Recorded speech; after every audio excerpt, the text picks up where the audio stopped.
आइए आज हम इस विषय पे 3 चीज जानेंगे। एक है, परम पूज्य बाबा बता रहे हैं गुरु को शिष्य ने क्या अर्पण करना चाहिए और शिष्य ने गुरु के पास कैसा आना चाहिए। सत्वगुणी का कोड कैसा होना चाहिए।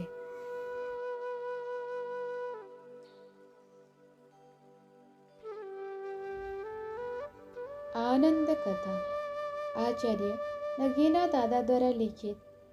विषय नमामि बाबा ज्ञान चक्षुदायकम। कुछ दिन बाद फिर सौभाग्य प्राप्त हुआ और एक रविवार को मैं बाबा के दर्शनार्थ जमालपुर चला गया। जमालपुर पहुंचने ही मुझे रास्ते में एक वरिष्ठ गुरु भाई से मुलाकात हो गई। उन्हें मुझसे पूछा, क्या पूज्य बाबा के दर्शन करने आए हो? मैंने हाँ कहा। उन्होंने कहा कि वे अभी अभी पूज्य बाबा के यहाँ से आ रहे हैं और अपराह्न में 4 बजे पूज्य बाबा किसी से मिलने बाहर जाने वाले हैं।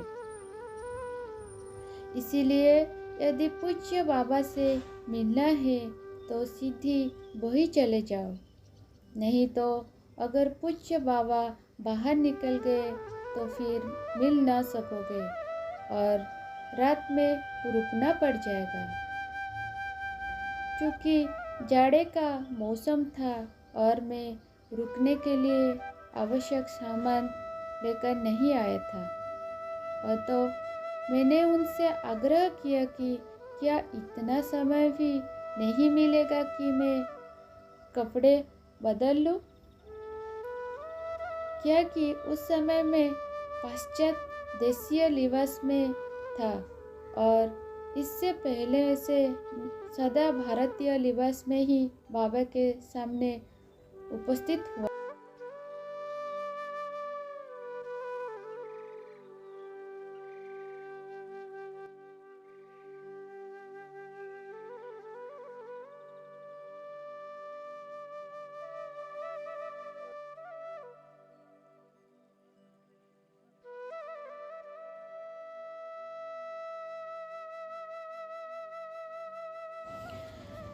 मेरी आग्रह पर वे साथ तो हो लिए, परंतु उन्होंने कहा कि वे पूज्य बाबा का दर्शन कर चुके हैं और तो वे उनके घर के बाहर ही रुक जाएंगे।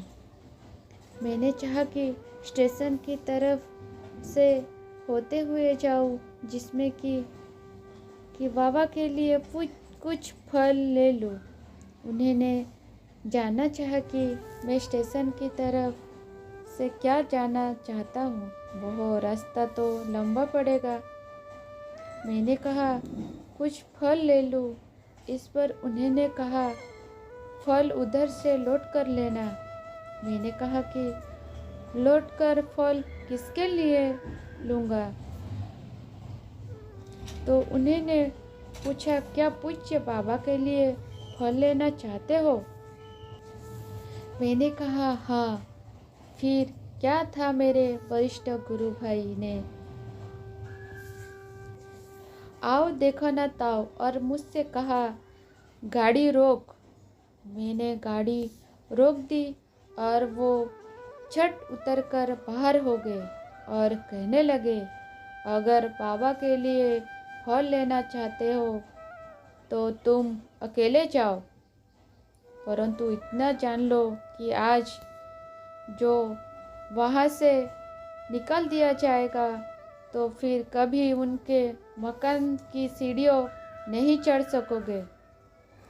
अंततः मुझे फल ले जाने का विचार छोड़ देना पड़ा।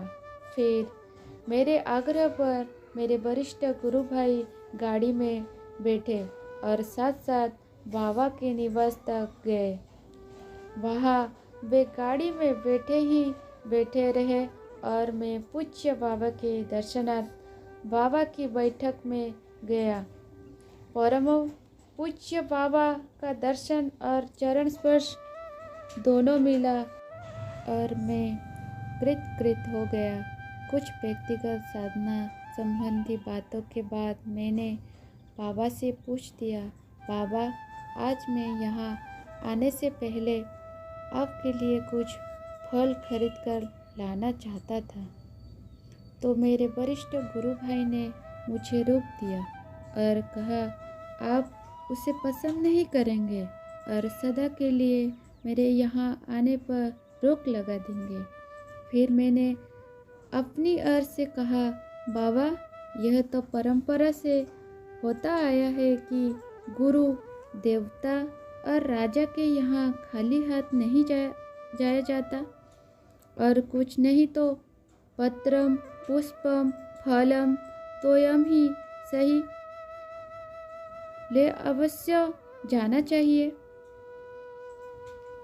मेरे इस बातों के सुनकर पूज्य बाबा कुछ मुस्कुराए और बड़े प्यार भरे शब्द में उन्होंने कहा, तुम्हारे गुरु भाई ने ठीक ही तो कहा है। मैंने अपने सभी शिष्यों को मना कर रखा है कि किसी तरह का फल या अन्य किसी प्रकार की चीज़ मेरे लिए ना लाने। यह सत्य है कि पूर्व काल में गुरु शिष्य को कहते थे फल चढ़ाने के लिए, किंतु कौन सा फल? गुरु अपने शिष्य से कहते थे, जब भी मेरे पास आओ तो अपने कर्म फल चढ़ा दिया करो, और शिष्य चढ़ाते भी थे।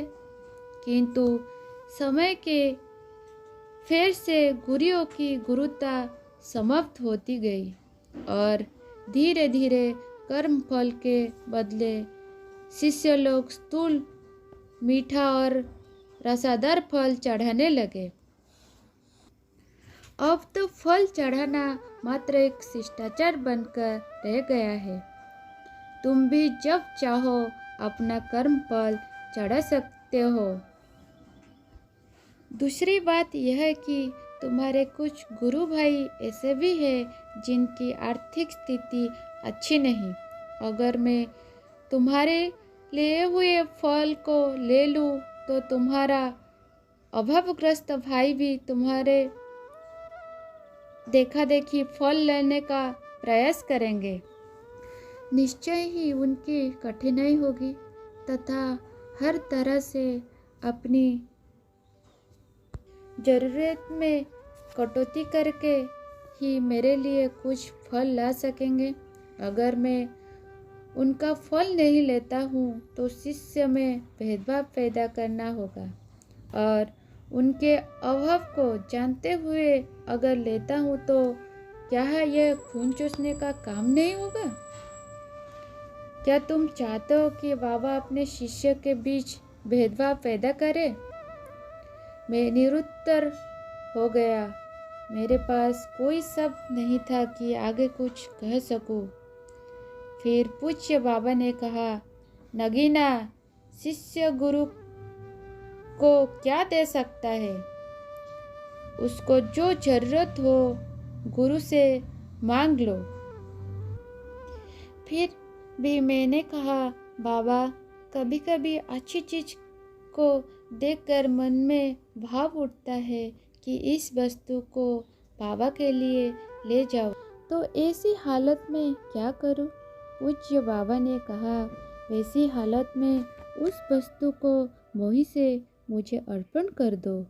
वह वस्तु मुझे प्राप्त हो जाएगी और फिर उसके प्रसाद के रूप में तुम ग्रहण कर लेना। कृपामूर्ति बाबा की बातों में ऐसे विभोर हुआ कि अपनी भयग्रस्त अवस्था के विषय में कुछ भी नहीं कह सका। बाद में भी कई बार पूज्य बाबा के दर्शन हुई, परंतु दुर्भाग्यवश हर बार इस विषय पर चर्चा करने में चूक ही गया। यह भय वृत्ति आज तक कभी कर्म कभी आध्यात्मिक रूप में परेशान करती रहती है। पता नहीं कब पूज्य बाबा इससे त्राण दिलाएंगे। इस बार ने चाहते हुए भी कुछ परिस्थितिवश बाबा के सामने पाश्चात्य लिबास में जाना पड़ा, और जब तक मैं उनके चरण में बैठा रहा। इस लिबास के कारण एक झिझक का अनुभव करता रहा था। जब मैं अंतर्यामी बाबा के चरण में नतमस्तक हो जाने लगा तो आशीर्वाद देने के बाद बाबा ने पूछा, तुमको भी यह लिबास पहनना पड़ता है? मैंने कहा, बाबा, जिस परिवेश में हूँ उससे ऐसा ही लिबास पहनना पड़ता है। फिर पूज्य बाबा ने कहा, ठीक करते हो। सत्वगुण को हमेशा रजोगुण का कोट पहना कर रखो, नहीं तो दुनिया वालों आसानी से सत्वगुणी होने नहीं देंगे। इसी सिलसिले में प्रणतपाल बाबा ने कहा, शिष्यों को हमेशा एक निर्दोष बच्चे की तरह गुरु के पास आना चाहिए। मान लो तुम्हारे घर में एक बच्चा है और तुम खूब अच्छे कपड़े पहनकर कहीं जाने को तैयार हो। वह बच्चा उसी समय धुन धूसरित हो तुम्हारी गोद में आने को मचल पड़ता है। वह बच्चा नहीं जानता कि पिताजी के कपड़े खराब हो जाएंगे और तुम पिता होने के नाते बगैर सोचे समझे कि तुम्हारे कपड़े खराब हो जाएंगे उस बच्चे को गोद में उठा लेते हो। शिष्यों को भी वैसा ही गुरु के पास आना चाहिए। पूज्य बाबा का यह उपदेश मुझे बाबा की ओर अधिक नज़दीक आने को प्रेरित किया। फलस्वरूप आज भी जब मैं पूज्य बाबा के पास जाता हूँ तो एक बच्चे की तरह ही जाता हूँ। इस बार पूज्य बाबा के उपदेश ने मेरे हृदय तंत्री को झंकृत कर दिया और मैं उन उपदेश को हृदयंगम कर परम पूज्य बाबा की श्री चरण में नतमस्तक हो विनीत भाव से प्रार्थना करता रहा कि वो मुझे इतना आत्मबल दे कि मैं उनके बताए मार्ग पर अथक रूप से चलता रहूं। अब तक तो सहारा पग पग पर मिला है और आगे भी मिलता रहे। उसी शाम में भगलपुर लौट आया। परमपिता बाबा की